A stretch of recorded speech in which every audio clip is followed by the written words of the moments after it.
Kenya's debt burden is much less, more sustainable, and we are on course to redeem our country from the discomfort of debt and assert our sovereignty.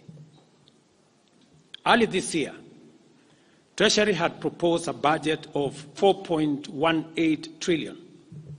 I did direct that it be reduced by 200 billion to come down to 3.99 trillion. The Finance Bill 2024, generated to actualize this budget, underwent public participation, which resulted to concessions by which we agreed to drop proposals on VAT on bread, motor vehicle circulation tax, VAT on locally manufactured diapers and sanitary pads, as well as excise duty on money transfer services, among others. The additional tax measures we had proposed in this year's finance bill were to raise money in the tune of 346 billion. When the concessions were made, subsequent to public participation that was undertaken by Parliament, that came down to 200 billion. I had made this proposal taking into account our situation and the priorities that are there. I want to thank the members of Parliament seated behind me and those who voted yes for identifying the priority areas of our nation. Because when I made the proposals to Parliament with my cabinet, we had certain critical priorities for the nation. Number one is our agriculture. We did make recommendation, and part of the money we were going to raise from the finance bill was 10 billion shillings that will go to fertilizer subsidy, 18 billion shillings that would go to making sure that junior secondary school teachers, 46,000 of them would be confirmed on permanent and pensionable basis. We are very clear in our minds that education being the greatest equalizer, no child in Kenya should go to a school where there is no teacher or where there are no adequate teachers. It is because of that reason that in this finance bill also we had committed to hire an extra 20,000 teachers.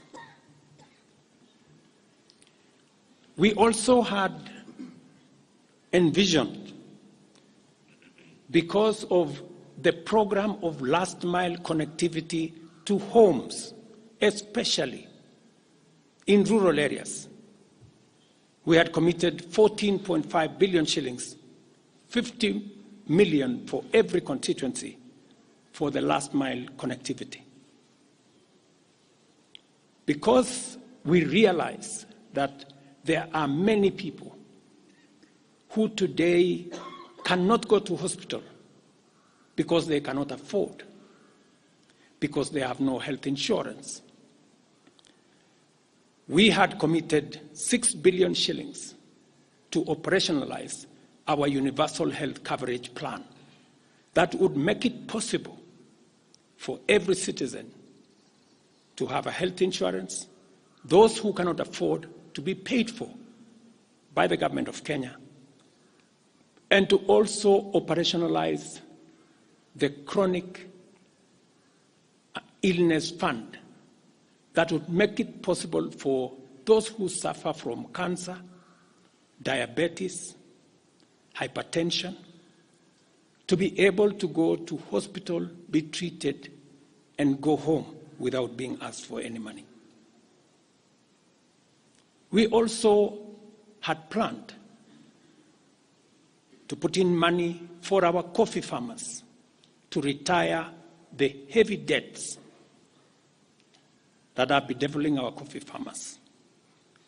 We also had allocated money for our sugarcane farmers to make sure that our sugarcane farmers get out of the debts that they're in.